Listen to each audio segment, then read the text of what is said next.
G'day everyone, it's Warren from NQ Explorers. Welcome to my latest video. Bit of variety today. We're going to visit several different locations.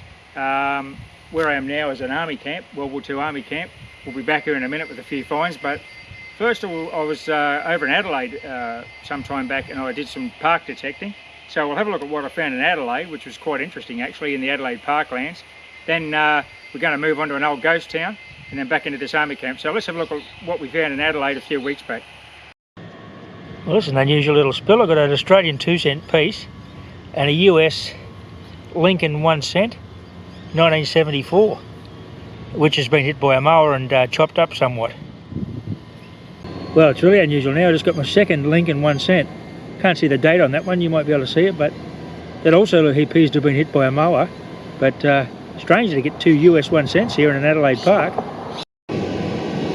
Righto, I just got my third US 1 cent piece. This must be someone's coin collection. But American tourists dumped all his change here.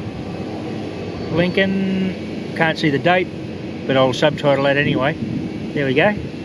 Well, it's 3 coins from the United States, one from Australia, in about 10 minutes in this Adelaide park. So clearly this spot hasn't been detected.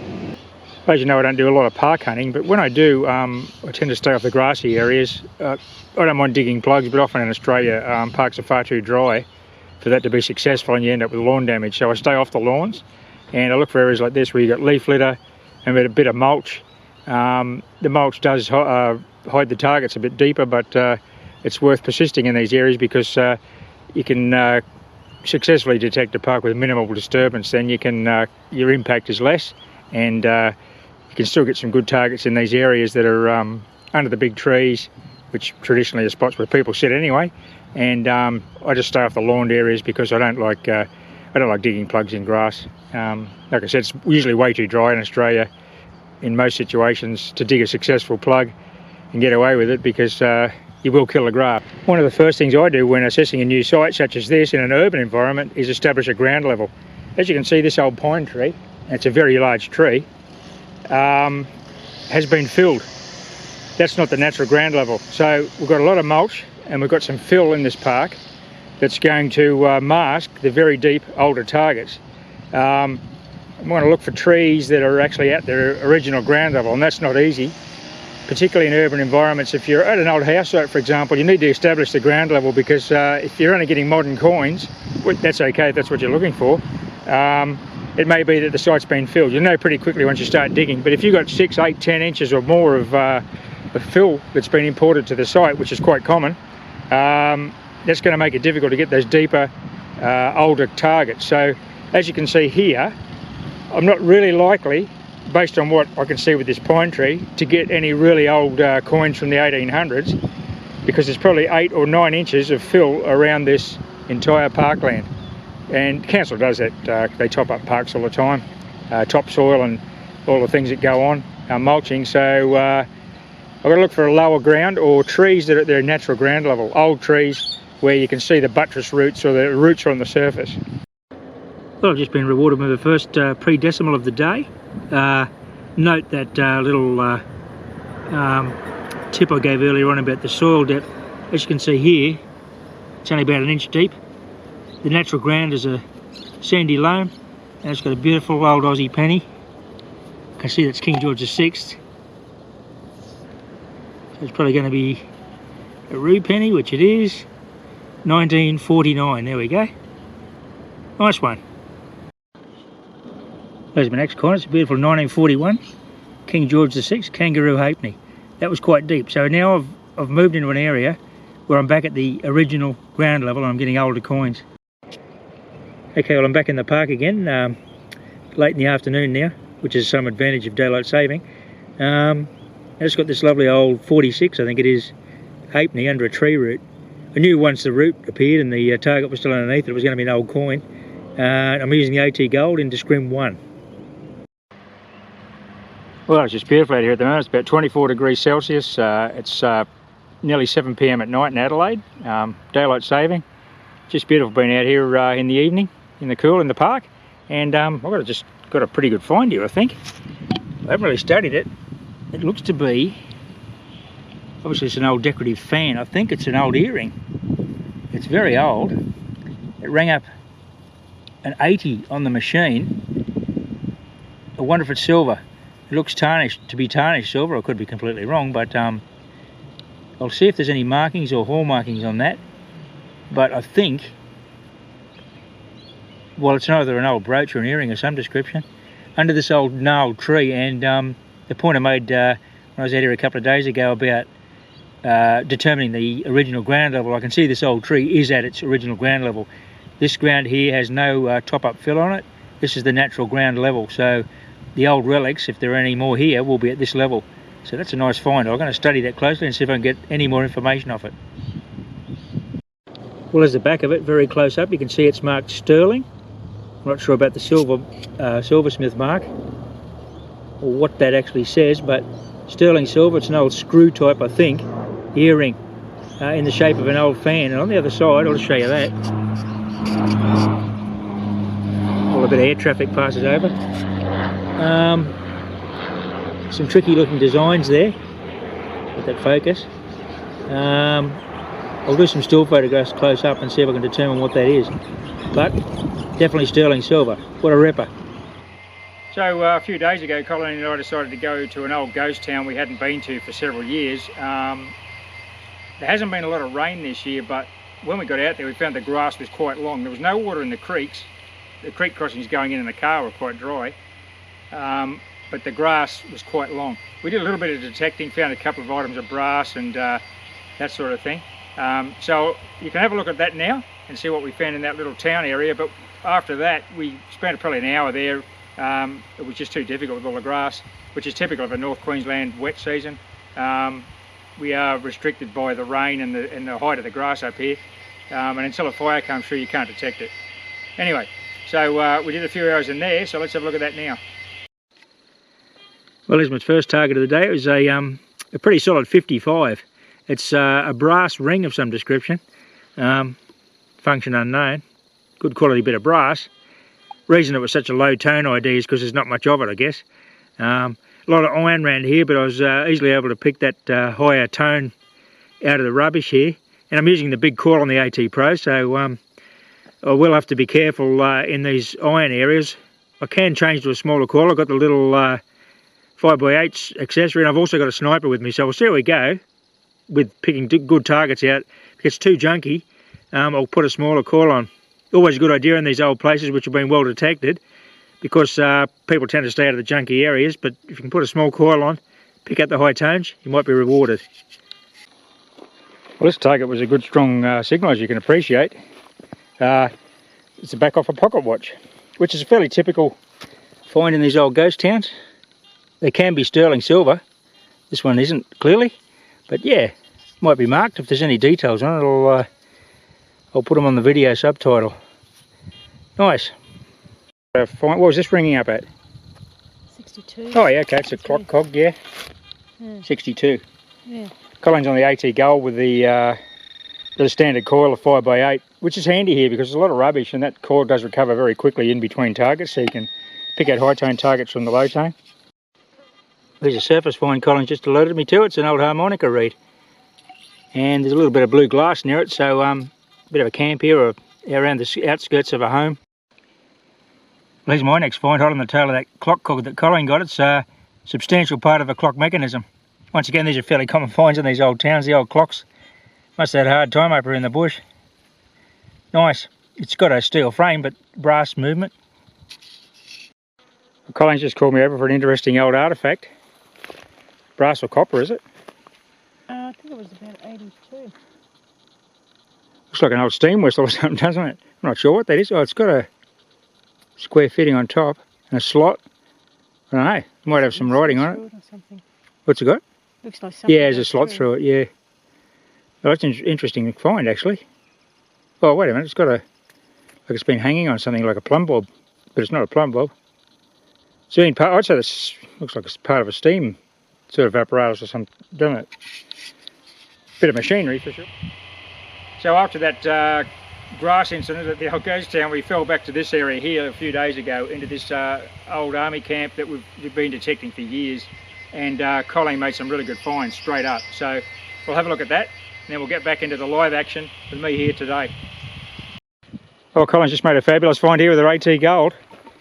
It's a Rising Sun hat badge. Under this little tea tree here. It wasn't very deep either, was it? Oh, no, it's a bit hard to get to that one. Oh, beautiful. Look at that. All the roots are actually growing through the Rising Sun. That's just magic. What a great find. Well done. Well, we'll get it cleaned up and I'll have a good look at it. Okay, here's Colin's Rising Sun. Magnificent. A little bit bent, but that's nothing to worry about. It's got 2 lugs complete. I won't clean it till I get home. See the lugs on the back there? It's in great condition. None of the black enamel are left, but all the bayonets are still there in the spray, so what a great find. Well done. Well, I'm around 5 metres from where Colin just got that beautiful Rising Sun, and I got a little halfpenny here. It was about 3 inches down. It was a 76 signal. Can't quite see the detail on that. More than likely it's a kangaroo halfpenny. It'll definitely be World War II, so you might be able to see the detail there. And I'll put a date up when I get it. Well, there's the Australia there, there's the kangaroo. So the date will be there somewhere. And I'll subtitle a date. Excellent. Okay, let's target's out in the mullock here, but I didn't see it come out. About the same depth as that halfpenny I just got. 76, 77. Could be another bronze coin.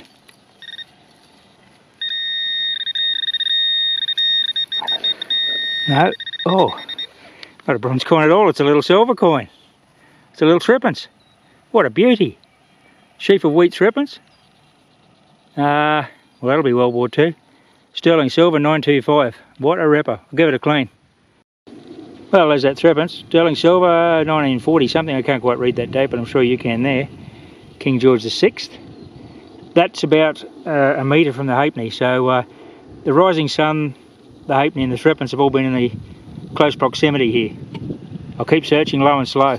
Here's Colin's next find. She's used that little coil to its advantage on the AT Gold up against this old fallen log, and she's got a beautiful old, looks like a Lockwood padlock. These often have a date on them. It'll be a wartime padlock for sure. They're often dated with the date of manufacture. So I'll give that a clean and have a look. That'll be an Aussie Lockwood for sure, made in Australia. What a ripper. Still got the steel shank on it too. Excellent. Well, I've hit a bit of a sweet spot here. All these targets within a metre or so of each other. It's a beautiful army coat button. Australian Military Forces with the Australia there, you can see. Shank's complete. Nice. That was a really high signal. It was actually a 90-91. So most of the shape and the conductivity of that little button caused it to give that reading. But anyway, nice find. Ripper. This is an absolute ripper of a find. I've got an 83 signal, quite shallow. We're just going back to the Land Rover for a bit of a cold drink. And I've got myself an identity disc. It's a hexagonal upper section. And it has got a digger's name on it, yes. Beauty. Stainless steel. That'll all clean up beautifully. And I'll get the ID off that, and as always, I'll attempt to return that to the digger's family, or the digger, hopefully, if he's still alive, if he's in his 90s, through the RSL or the regimental organisations. Beauty. What an absolute perler. Okay, we're back live. Army camp, well visited by us and I guess by other detectives over the years. Always a good area to detect because even though there is grass here, as there was in that old town, there's a lot of leaf litter which keeps the grass down, so you can always swing the coil. There's a bit of infrastructure up in the bush, I'll show you. There's a bit of concrete slabs, some old sullage pits from World War II. Always get good finds out of this area. So thanks for watching. We'll have a bit of a scratch around today and we'll see what we can find. Back shortly with our first relic. I've taken about 4 inches off and I've got a lovely, very solid 71-72. You can see up there in the centre of my little excavation. So I'll persist with this one. We'll see what comes out. I've just got a couple of little bits of scrap alloy which were melted. I think they could have been old tubes and things that have been burnt in the bushfires. This here, slightly higher tone. They were in the 60s. This one's in the 70s. So the thing with these Australian World War II camps is that there's so many targets in the 50s, and the ammunition's well up in the 70s too, so there's no shortage of targets to dig, so you can sort of discriminate however much you like, but in the end you just got to dig a lot of these targets, because amongst all the brass and copper, which is all high quality, that's why it rings up so high, are the buckles and the badges and the coins. So, oh, look at this. Did you see that? Beautiful bit of cutlery. World War II fork. Prongs aren't complete, but that's a beautiful bit of World War II cutlery. There you go. The boys have been eating right here. What a ripper of a find. I love finding these old personal items like forks and spoons and things. Okay, this is going to be a difficult filming, but I've got a really good signal. I've taken off about 3 inches there, right up against this big clump of impenetrable grass. So I'm just doing this little track here. Now, you can hear that proportional audio is quite soft. I'm getting an 81 now, so it's probably a small target. Not necessarily too deep, but very high tone. Small target. Okay, I may have disturbed it then, I didn't see anything come out.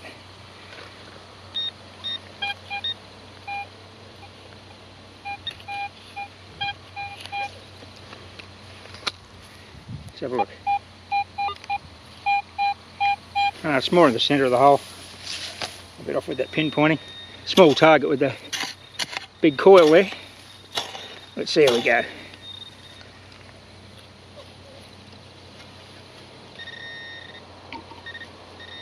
Okay, I have a target in the mullet keep.